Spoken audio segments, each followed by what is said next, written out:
Family History Expo TV. I am Kimberly Savage, Vice President of FamilyHistoryExpos.com.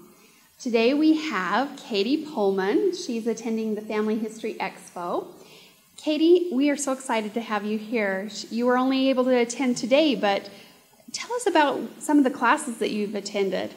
Oh, there were a lot of them. There was a lot of new information. I've probably been doing this since like about 1992, just as a fluke, and a friend got me into it, and I've been to the library in Salt Lake City, and I came here because it was close, for one thing, even though it was for one day. But the introduction this morning, I think, was very insightful because he talked about an experience of looking for somebody for 3 years and found them on the same page. And I had run across that same thing in Canada when I'm looking for my father's grandparents, or my grandparents, and then I found the great-grandparents were living right down the street, down at the bottom of the page. So Bernie Gracie's location-based genealogy was an excellent class. The first one, the introduction this morning, the keynote speaker. And then I attended the English-Welsh genealogy and the German genealogy also. With Bearable Johnson. Mm-hmm. So I haven't done a whole lot of genealogy outside of the country, but I'm still trying to find relatives in this country. And I talked to one of the professionals today, and I got the ability to, he gave me some other sources of places to look.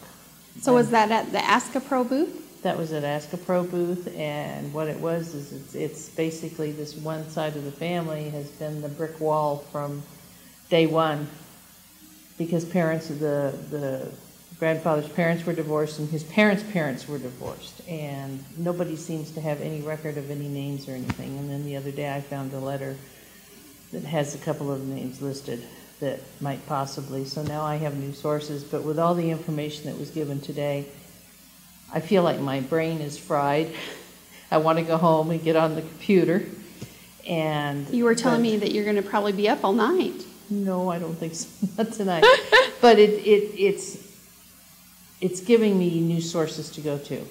Wonderful. And particularly with the family search for new pilot so the program. ASCAPro was very helpful as well. It was. And that's a booth in our exhibit hall where you can sign up to have professional kind of consultations, and they tell you step by step whether they kind of tell me where to go to look for things. So whether you should go to maybe the census or city directories or naturalization records, or coroners or newspapers or anywhere to look for things, because it's just, you know, you hit this brick wall and you're thinking, okay, now what do I do? And you just have to keep, because there's just nothing out there. I mean, I can find everything on the grandfather, but I cannot find anything on his mother or his father.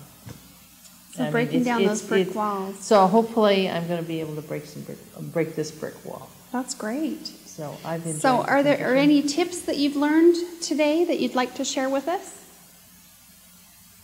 Patience and perseverance. Patience and perseverance, huh? Yeah. So at each class you just gained a little nugget of knowledge. Gained more knowledge than what I had, and like I said, I've been doing this since probably like 1992. But the thing about genealogy that has been interesting to me is to find out that, like, my husband and his brother did not know that their grandfather was one of 5 children, and the same kind of goes back on my father's side. He was from Canada. His father was from a family of 5. I mean, there's a whole generation that never talked about their background, never taught, you know, had no clue. And that's why it's important to come and gain some information. And the other thing that's very important too is please identify your family pictures. You know, don't just throw them in a box, because you need to put names on them. Because, like, for years I had been told that I had my father's mother's china, and I thought that was my father's mother's china, and it turned out to be my mother's father's mother's china.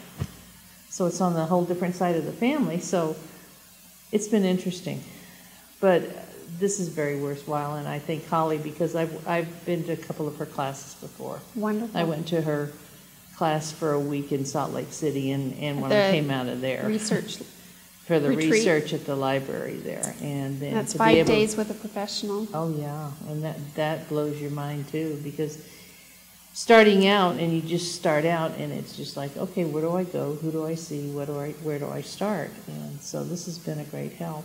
And as far as any particular tips, I can't really say, but I learned something from each one of the classes. Wonderful. And it was very worthwhile, even though I could only come for the one day. Well, that's great. Well, thank you, Katie, for being Okay. here with us today. Thank you. We appreciate it. And you can learn more about the Family History Expos at familyhistoryexpos.com. Thank you.